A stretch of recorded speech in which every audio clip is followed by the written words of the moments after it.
دنیا میں وہ ٹیکنالوجی اویلیبل ہے, وہ استعمال کر رہی ہے, ہم نے وہاں سے جانا ہے, پروکیور کرنا ہے اور اس کو یوز کرنا شروع کر دینا ہے. ٹیلی فونوں کا بھی یہی ہے, کبھی آپ نے سنا کہ نیا ٹیلی فون آ رہا ہے یا نیا آئی پیڈ آ رہا ہے یا لیپ ٹاپ آ رہا ہے, اس کو آپ پائلٹ کریں گے. یہ ٹیکنالوجی دنیا نے پائلٹ کر کے اس میں کمال حاصل کر لیا, یہ اویلیبل ہے, اس کو آپ لائیں اور استعمال کریں. کر سکتے ہیں. اگر احسان کسی صاحب ایک اور کرٹیسزم بھی میں چاہتا ہوں, وقت کم ہے, زیادہ سے زیادہ آپ سے سوالات کر لیے جائیں. لوگ یہ اپوزیشن کے لوگ یہ کہہ رہے ہیں کہ جی حکومت جو ہے وہ اندرونی محاذ پہ کامیاب نہیں ہوئی, چاہے لا اینڈ آرڈر ہے, چاہے پرائسز ہیں, کچھ سیکیورٹی کے ایشوز ہیں. وہ کہتے ہیں کہ سارا اب حکومت کو نظر آ رہا ہے کہ جی 80-85 لاکھ اوورسیز پاکستانیز ہیں, ان کے سر کے اوپر جو ہے نا ووٹ لے کے تو جیتا جائے. آپ کو لگتا ہے یہ اپوزیشن کا کرٹیسزم کس حد تک ویلڈ ہے, اگرچہ ساری تینوں بڑی پارٹیاں اپنے مینیفیسٹو میں کہہ چکی ہیں کہ جی ان کو ووٹ کا حق ہونا چاہیے؟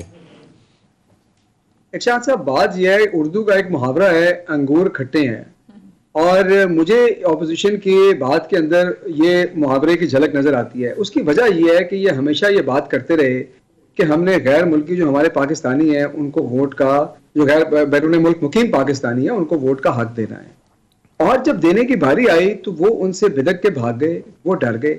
اچھا آپ یہ دیکھیں کہ ابھی ہم نے پہلے تھوڑی سی بات برآمدات کی, ہمارے ملک کو چلانے والے ہمارے بیرون ملک مقیم پاکستانی ہیں, ان کی ترسیلات کو ہم استعمال کرتے ہیں, ہم چاہتے ہیں وہ ریمیٹنس بھیجیں, ہم انہیں کہتے ہیں بھائی آپ حوالہ ہنڈی نہ کریں. 27 billion dollar all time high ہماری ریمیٹنس ہوئی ہیں جی اس دفعہ, آل ٹائم ہائی ہماری ریمیٹنس ہے. میں آپ کو اپنا ذاتی رائے بتاؤں, ان کو ڈر یہ ہے کہ ابھی آپ نے دیکھا کہ NA133 کی ویڈیوز آئی ہیں, بیرون ملک مقیم پاکستانیوں کو قیمے کے نان, بریانی کی پلیٹیں اور 2000 دے کے خریدا نہیں جا سکتا. مجھے تو لگتا یہ ہے کہ ان کو یہ ٹینشن ہے. صحیح, ٹھیک ہے. حسان خاور صاحب, ترجمان پنجاب حکومت, ہمارے ساتھ بہت بہت شکریہ سر آپ کے وقت کا. ناظرین مختصر بریک لیتے ہیں, بریک کے بعد ہمیں جوائن کریں گے سابق چیئرمین FBR اور ماہر معاشیات جناب شبر زیدی صاحب. Stay tune.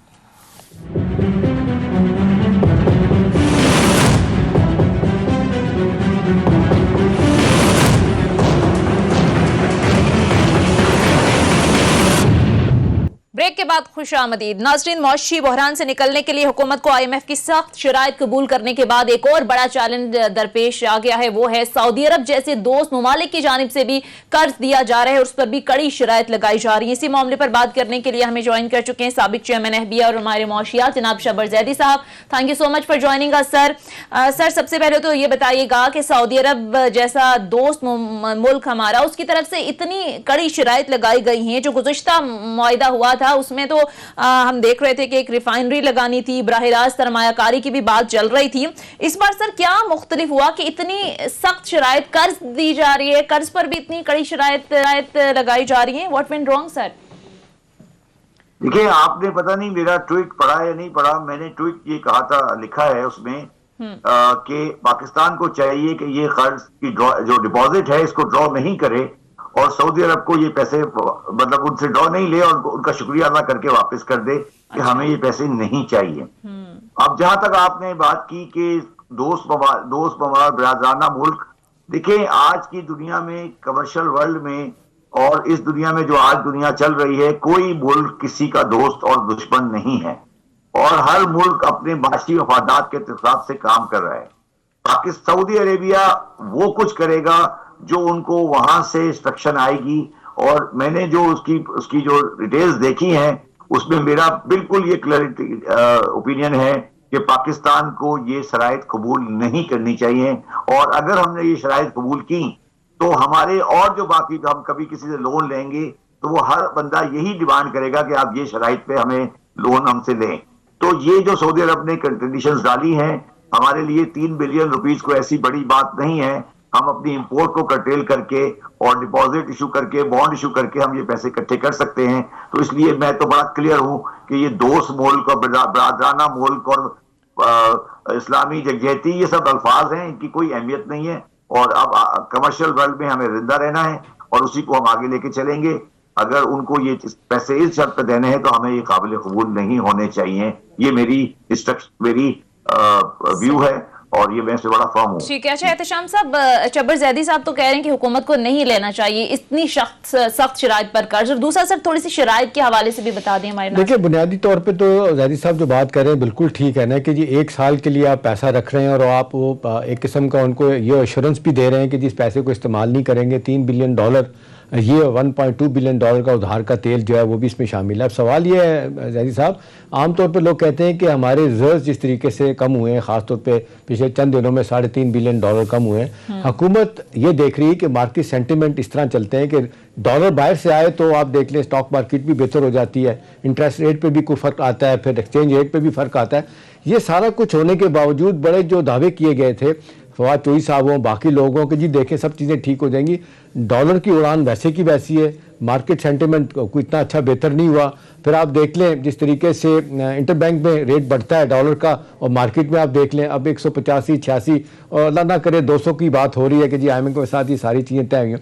اور پھر 4% انٹرسٹ ریٹ سعودی عرب ہمیشہ IMF جو آدھے % پہ دیتا ہے جی، اس کی کڑی شرائط باقی تو ہوتی ہیں، وہ نقصان ہوتا ہے جس طریقے سے آپ لیٹ گئے ان کے پاس تو انہوں نے بہت ساری شرائط رکھیں گے جی پیسہ کیسے واپس کریں گے. صاحب میرا سوال آپ سے کہ جی یہ تو بات ٹھیک ہے کہ حکومت کو آپشن وے کرنے چاہیے تھے، چلیں اگر فرض کریں کہ حکومت کو یہ پریشانی تھی کہ جی ڈالر نیچے نہیں آ رہا، انفلوز ہمارے نہیں ہیں، تو یہ پیسہ لیا گیا اور بڑی جس کو کہنا چاہیے کہ بڑے ببانگے دول یہ باتیں کی گئی اور یہاں تک کہا گیا کہ جی سب اچھا کی رپورٹ ہو جائے گی. مطلب یہ جو شرائط جس طریقے سے سامنے آئی ہیں، ان شرائط کی وجہ سے معاملہ خراب ہو گیا. اب سوال یہ ہے کہ یہ پیسہ رکھ کے کیا کریں گی، اور اس پہ 4% انٹرسٹ آپ نے اس کو استعمال بھی نہیں کرنا، اور پھر IMF سے جو پیسہ لے رہے ہیں وہ تو پہلا قرض اتارنے کے لیے سب کچھ ہو رہا ہے. تو سوال زیدی صاحب یہ ہے کہ اپنے ریسورسز جس کے لیے آپ نے بھی بڑی لڑائی لڑی، پھر آپ FBR سے چھوڑ کے بھی آگے باہر، اس طرف توجہ نہیں ہے بالکل حکومت کی، صرف یوں لگ رہا ہے کہ قرضے پہ قرضے لے کے ڈے ٹو ڈے بنیادوں کے معاملات چلانا یہ ملک کے لیے کتنا خطرناک ہے؟ دیکھیے شام صاحب، میں ڈالر کے معاملے کو رکھتا ہوں، الگ رکھتا ہوں، اور ڈالر کا تعلق ہماری لوکل کلیکشن ڈومیسٹک ڈیٹ سے نہیں ہے. ڈالر کے سلسلے میں یہ ڈپازٹ جو ہے یہ کوئی ہمیں 3 بلین کا ڈپازٹ اور جو کہ جس کو ہم یوز نہیں کر سکتے اس کا کوئی مقصد نہیں ہے، تو یہ تو ہمیں ویسے ہی واپس کرنا چاہیے، نہیں لینا چاہیے. اور جو آپ بات کر رہے ہیں کہ ڈالر جو ہے وہ نیچے نیچے آ رہا ہے، اس میں جام صاحب مجھے یہ کہتے ہوئے افسوس ہو رہا ہے کہ اس کی بنیادی وجہ ہمارے ریلیشن ہے ود دی ویسٹرن ورلڈ. اور جب تک آپ افغانستان کے مسئلے کو حل نہیں کریں گے اور افغانستان میں انکلوسیو گورنمنٹ نہیں لے کر آئیں گے، پاکستان کے تعلقات ویسٹرن ورلڈ سے صحیح نہیں ہو سکتے. اور ویسٹرن ورلڈ کو بھی آپ، سعودی عرب کو بھی آپ پارٹ آف جیو لابی سمجھیں، یہ سعودی عرب part of the Muslim lobby نہیں ہے، تو یہ وہی کا حصہ ہے. تو انہوں نے جو کیا ہے وہ صحیح کر رہے ہیں، وہ ان کا پوائنٹ آف ویو ٹھیک ہے. وہ سمجھتے ہیں کہ ہمارا جو اسٹانس ہے وہ افغانستان میں ٹھیک نہیں ہے اور ہمیں افغانستان میں انکلوسیو گورنمنٹ بنانی چاہیے. ہم نہیں بنا سکتے، افغانی بنائیں گے، مگر ہمیں اس انکلوسیو گورنمنٹ کے لیے کوشش کرنی چاہیے. اگست سے لے کر دسمبر ہو گیا اور یہ جو ہم نے افغانی جو کھیل رہے ہیں یہ کھیل ختم ہونا چاہیے. اور 4 بندے بندوقیں لے کے بیٹھ کے آ کے طالبان کابل فتح کر لیتے ہیں، یہ کافی گورنمنٹ ریپرزینٹیو گورنمنٹ نہیں ہے. کوئی دنیا کا ملک اس کو ریپرزینٹیو گورنمنٹ نہیں مانے گا. تو اس لیے یہ کھیل وہ نہیں ہے جو آپ بات کر رہے ہیں. زیدی صاحب معذرت کے ساتھ اس کو ذرا دوسری بات اس پہ کامنٹ کیجئے گا. دوسری بات یہ ہے جی جب ہم اپنے امپورٹ کو ہاتھ نہیں ڈال سک رہے اور ہم امپورٹ کو صحیح نہیں کر پا رہے، تو پھر ہم نے جو کھیل کھیلا ہے امپورٹ کے ساتھ بھی پچھلے 2 سال میں وہ اچھا نہیں کھیلا. ہم نے کیا چیز امپورٹ کی دیکھیں نا، لسٹ تو منگائے نا ذرا. اچھا مگر شام صاحب میرا مسئلہ یہ نہیں ہے. میں نے 3 دن پہلے ایک آرٹیکل لکھا ہے اخبار میں پاکستان کے ڈومیسٹک ڈیٹ کے بارے میں. پتہ نہیں آپ کی نظر سے وہ آرٹیکل گزرا ہو یا نہیں گزرا ہو. اس پہ میں نے لکھا ہے کہ پاکستان ڈومیسٹک ڈیٹ کی وجہ سے پاکستان اب گوئنگ کنسرن نہیں ہے. پاکستان کی معیشت اب اپنے اس قرضے کو برداشت نہیں کر سکتی. آپ اچھا برے کی بات نہیں ہے کہ عمران خان اچھا ہے یا نواز شریف برا تھا یا استداری اچھا ہے. پاکستان کی جو آئیے بولیے. ہاں لیکن آپ کیا کریں اس میں زیدی صاحب ایک بات پہ جو فیصلہ نہیں ہو رہا، چاہے ہماری اشرافیہ ہے، چاہے ہمارے ادارے ہیں، چاہے ہماری اپوزیشن ہے، پارٹیاں ہیں، حکومت ہے، ایک چیز پہ 74 سالوں میں ابھی دیکھ رہے ہیں کہ جس پہ فیصلہ نہیں ہو پا رہا کہ جی بلاک، کچھ لوگ کہہ رہے ہیں کہ جی بلاک چینج کرنے کا وقت آ گیا، ہمیں نکل کے ویسٹرن بلاک سے چائنا کی طرف جانا چاہیے، لیکن وہ زمینی حقائق بتاتے ہیں کہ 45% ایکسپورٹ ہماری امریکہ کی ہے، سب سے زیادہ ہماری ایکسپورٹ وہاں پہ ہے۔ اسی طرح آپ یورپین یونین کو شامل کر لیں تو 25%، وہ آلموسٹ یہ 70% کے قریب جو ہے نا ہمارا سارا کا سارا دار و مدار ویسٹ کے اوپر ہے۔ ابھی لوگ کہہ رہے ہیں کہ جی چائنا کے ساتھ بڑھائیں، چائنیز ٹھیک ہے وہ طریقے سے مدد کرتے ہیں، کیش نہیں دیتے، اور جس انداز سے وہ ان کی کمپنیز آپریٹ کرتی ہیں، ابھی آپ دیکھ لیں عمران خان صاحب کو سوری کر کے واپس آنا پڑا، 1.5 سال سی پیک لیٹ ہوا، لیکن وہی جو بات ہوئی تھی کہ جی انٹرسٹ ریٹ کم کریں، کمپنیاں کریں گی، وہ نہیں کم کیا انہوں نے۔ تو میرا سوال آپ سے کہ جی یہ پولیٹیکل اکانومی، پولیٹیکل کوسچن بن گیا ہے کہ ہماری اکانومی کا سٹرکچر سارا وہ ویسٹ کے اوپر ہے، ویسٹرن ہے، ہمیں ایک ہاتھ دھکیلا جا رہا ہے چائنیز بلاک کی طرف، لیکن زمینی حقائق اس کے خلاف ہیں، پروسیس میں ہر چیز جو ہے نا وہ سفر کر رہی۔ جی دیکھیے شیام صاحب، اگر کوئی بندہ یہ سمجھتا ہے کہ پاکستانی اکنومی امریکن انفلوئنس سے الگ ہو کے زندہ رہ سکتی ہے تو وہ پاکستان کی اکنومی کو نہیں سمجھتا۔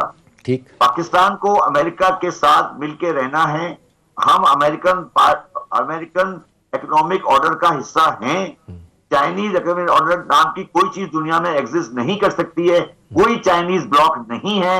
یہ بیوقوفی والی باتیں ہیں، یہ صرف لوگوں کو کنفیوز کرنے والی باتیں ہیں۔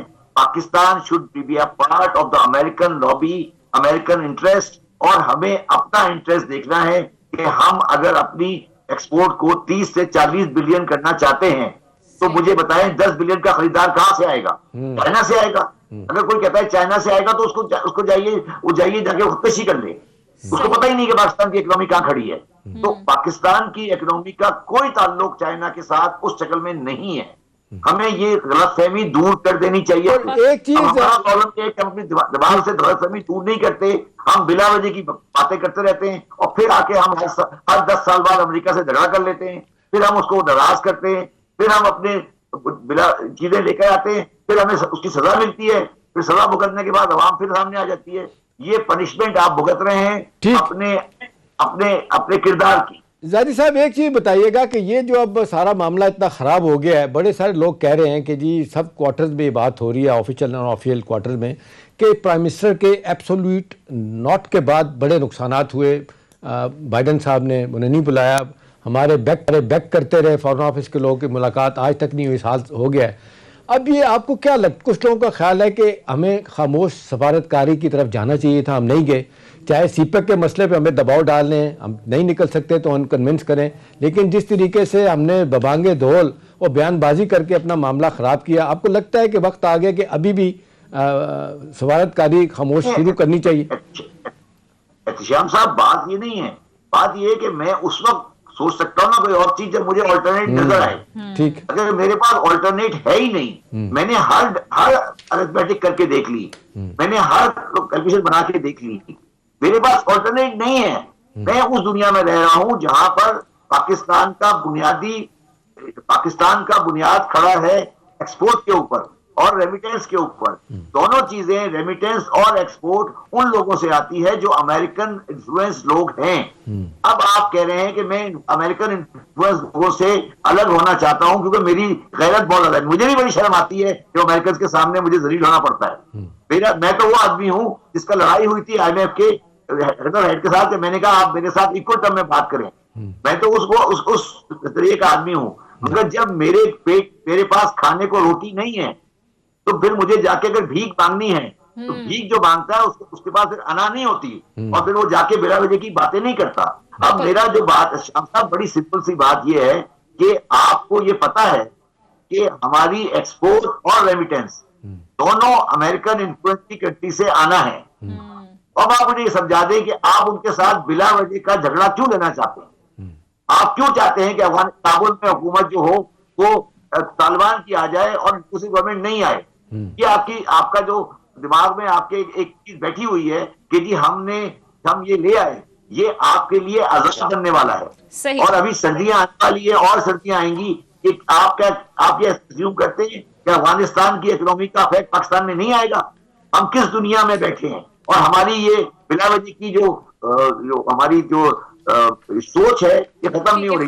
پالیسی کو تبدیل کرنے کی ضرورت ہے۔ مختصر بریک کے لیے کہا جائے، ایک سے جب واپس آئیں گے تو شبر زیدی صاحب سے گفتگو کا سلسلہ جاری رہے گا۔ Stay tune.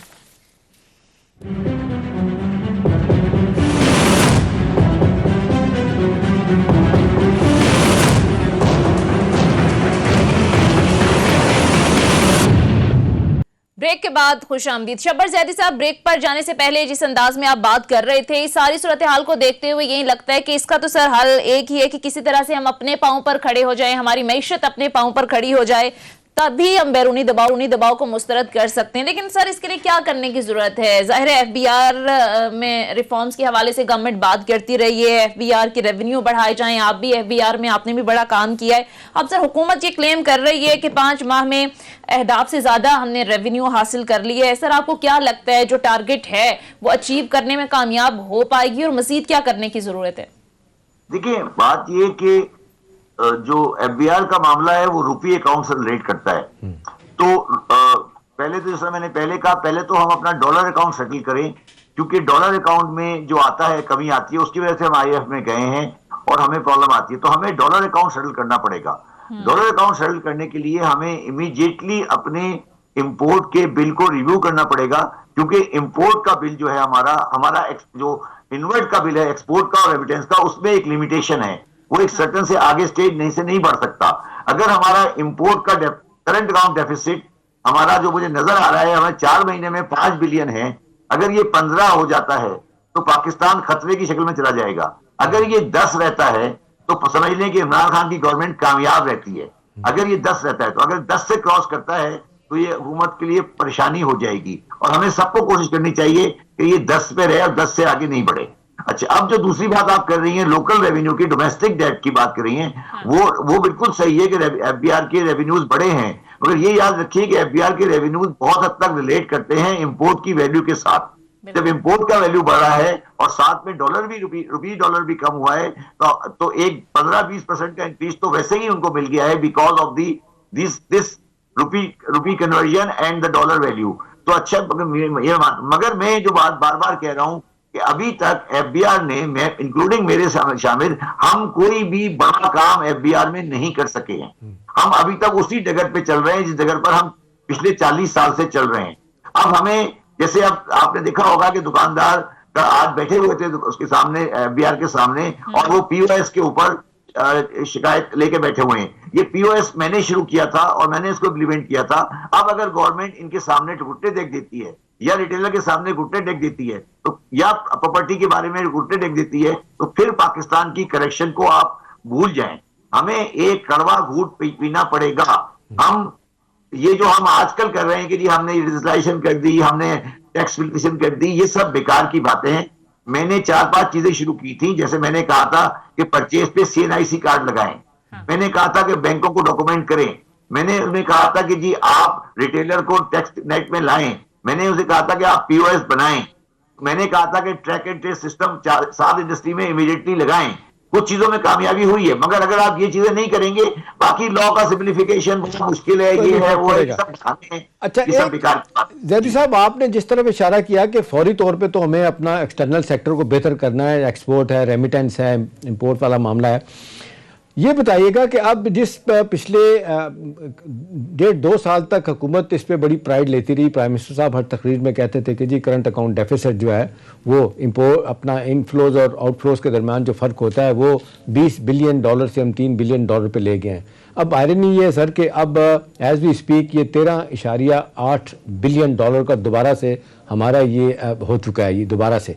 تو آپ کو کیا لگتا ہے کہ جی جو جس انداز سے حکومت دعویٰ کر رہی تھی, یہ تو بڑی مشکلات ہو جائیں گی, اس حوالے سے حکومت کیا کر پائے گی؟ اور دوسری زیدی صاحب, یہ ہماری بلیک اکانومی ہے, انفارمل اکانومی ہماری ریئل اکانومی سے بڑی ہو گئی ہے, چاہے انڈسٹریلسٹ ہیں جس کا بھی ذکر کر رہے تھے, تاجر برادری ہے, ہمارے پروفیشنل ہیں, کوئی ٹیکس دینے کے لیے تیار نہیں. تو آپ کو کیا لگتا ہے کہ ریاست تو میں دیکھ رہا ہوں کہ 74 سالوں میں نیچے جھکتی جا رہی ہے ان کے آگے, آپ نے کوشش کی, آپ چھوڑ کے آ گئے, اب سوال یہ کہ کیا کرنے کی ضرورت ہے, کون آئے گا سامنے؟ جی دیکھیے 2 باتیں. پہلی بات تو یہ کہ اگر آپ نے دیکھا ہوگا کہ پرائم منسٹر صاحب نے بات کی کہ ہمارے ملک میں ایلیٹ کیپچر ہے, ٹھیک ہے. اگر آپ میری گفتگو سنتے رہے ہیں پچھلے 2-3 سال سے, میں تو بڑے عرصے سے یہ کہہ رہا ہوں کہ ہمارے ملک میں ایلیٹ کیپچر ہے. اور مجھے یہ کہنا ہے شام صاحب, مجھے یہ بتائیے کہ پریشان کون ہے پاکستان کے حالات سے؟ میں ہو سکتا ہے اور آپ ہو سکتے ہیں اور یہ سونیا ہو سکتی ہے یا عمران خان زائدہ ہو سکتے ہیں. پاکستان کا 2% طبقہ پاکستان سے بہت خوش ہے, بہت خوش ہے. پاکستان میں شادیاں جا کے دیکھیں, پاکستان کا ٹریول دیکھیں, پاکستانیوں کے ایسٹ دیکھیں. یہ سر یہ دکان اس شکل میں چلنے والی نہیں ہے. پہلے ہم یہ ریئلائز کریں شیام صاحب کہ یہ دکان جو پاکستان کے نام پہ ہم نے بنائی ہوئی ہے یہ آج کی شکل میں بینکرپٹ ہو چکی ہے. جب تک آپ یہ ریئلائز نہیں کریں گے کہ پاکستان کی دکان بینکرپٹ ہے, پرائم منسٹر جب تک آ کے یہ نہیں کہیں گے ٹی وی پر کہ پاکستان ایک گوئنگ کنسرن نہیں ہے اس شکل میں. اب آپ ڈھکے چھپے الفاظ میں کہتے ہیں جی ہمارے پاس بڑے ریسورسز ہیں, ہم یہ کر دیں گے, ہم وہ کر دیں گے, تو ٹیکنیکلی آپ اندر سے وہ بات کر رہے ہوتے ہیں جو ریئلٹی نہیں ہے. میں نے آپ کو بتایا کہ لوکل ڈیٹ ہے, لوکل جو ڈیٹ ہے ہمارا وہ اس وقت ہو گیا ہے 25,000 بلین, 25 ٹریلین, اور اس کی جو سروسنگ ہے اور جو ڈومیسٹک ڈیٹ کی اور فورن ڈیٹ کی سروسنگ ہے وہ پاکستان کے تقریباً پلس 60% ریونیو کو ایٹ اپ کر رہی ہے. تو آپ مجھے سمجھا دیں, آپ ایک نئی بات کرنے نیا انہوں نے ٹیبلیشن ٹرم نکالی ہے پرائمری ڈیفیسٹ. او بھائی یہ کون سا پرائمری ڈیفیسٹ ہے؟ کیش کی بات کرو, گورنمنٹ کے پاس کتنا کیش بچا ہے؟ اور پھر اس میں داری صاحب اندرونی اور بیرونی قرضہ یعنی total public debt and liabilities یہ 55,000 ارب ہو چکا ہے سر, 55 ٹریلین. جی 55,000 ارب کا آپ انٹرسٹ لگا لینا, اگر ایوریج بھی لگائیں 5% تو وہ کیسے چل سکتا ہے سر؟ اگر ریونیو کو میں 6,000 بھی کر دوں گا, 7,000 بھی کر دوں گا, نہیں چل سکتا. آپ ریونیو کا قصہ ختم ہو گیا ہے, ریونیو بڑھا لیں وہ الگ بات ہے, مگر ریونیو کے بڑھانے سے یہ پاکستان کی بیلنس شیٹ صحیح نہیں ہوگی. آپ کو ڈیٹ کا ریسٹرکچرنگ کرنا پڑے گا. میں نے کل بھی اخبار میں آرٹیکل لکھا تھا کہ آپ ان ڈیٹس کو کرسٹلائز کریں 4% پہ, 5% پر, اور اس کے بانڈ ایشو کریں. یہ مارکیٹ ریٹ پہ ڈیٹ گورنمنٹ نہیں اٹھا سکتی. اب ٹھیک ہے میں اکنامسٹ نہیں ہوں, میں اکاؤنٹنٹ ہوں, میری سمجھ کم ہے, مگر مجھے سمجھ نہیں آ رہا 70 سال سے یہ اکنامسٹ کیا کھیل رہے ہیں. پھر مجھے تو کوئی چیز صحیح نظر نہیں آتی. میں تو مجھے تو یہ بیلنس شیٹ جاری صاحب کہتے ہیں کہ یہ سکوک بانڈ لانچ کرنے ہو اور یورو بانڈ لانچ کرنے ہو, جب تک آئی ایم ایف کی چھتری نہیں ہوگی, ان کی طرف سے clean bill of health economy کو نہیں ملے گا, تو یہ بھی نہیں چل پائیں گے. اس لیے حکومت لیٹ کر رہی ہے بانڈ کو نکالنے والا. احتشام صاحب میری بات سنیں, میں نے آئی ایم ایف سے ڈیل کیا جب میں گورنمنٹ میں تھا. میں نے ابھی ریسنٹلی آئی ایم ایف کے نئی والی نمائندہ جو ہیں ان سے بھی بات ہوئی میری, پرائیویٹ انفارمل, اور میری اس سے ہی بات ہوئی جو کہ جا رہی ہے. وہ لوگ ریزنیبل ہیں, وہ کوئی انریزنیبل بات نہیں کر رہے. پرابلم یہ ہے کہ آپ کو ان کی انگریزی زبان سمجھ نہیں آتی. آپ بولتے ہیں پنجابی اور اردو, وہ بولتے ہیں انگلش. جب یا تو آپ ان کی انگلش سیکھ لیں, آپ ان کو جا کے انگلش پہلے ان کے ساتھ پراپر انگلش بولیں یا ان کو زبان میں لائیں. آئی ایم ایف نے کوئی ایسی بات نہیں کی ابھی تک پاکستان میں جو پاکستان کے انٹرسٹ کے خلاف ہو. مجھے مگر اب یہ اگر آپ نے یہ کہانی پیش کرنی ہے کہ جی ہم تو کرنا چاہتے ہیں, آئی ایم ایف نہیں کرنے دے رہا, تو پھر تو یہ آپ لوگوں سے جھوٹ بول رہے ہیں نا جی.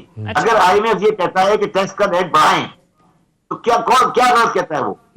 اگر آئی ایم ایف یہ کہتا ہے کہ جی آپ سنگل ٹریجری اکاؤنٹ کو امپلیمنٹ کریں تو کیا غلط کہتا ہے وہ؟ اچھا, تو بات یہ شیام صاحب کہ ہمارا پرابلم یہ ہے کہ پہلے ہم اپنے گھر کی حیثیت کو, اپنی اوقات کو, اپنے ادوار کو نہیں دیکھ سکتے. اپنی پالیسیز کو آپ کہہ رہے ہیں کہ بہتر کرنے کی ضرورت ہے. بہرحال پروگرام کم ہو چکا ہے. بہت بہت شکریہ سابق چیئرمین FBR شبر زیدی صاحب پروگرام میں ہمارے ساتھ موجود تھے. احتشام صاحب آپ کو بھی شکریہ. ناظرین یہ تھا ہمارا آج کا پروگرام. فیڈ بیک ضرور دیجیے گا. اگلے پروگرام تک اجازت دیجیے. خدا حافظ.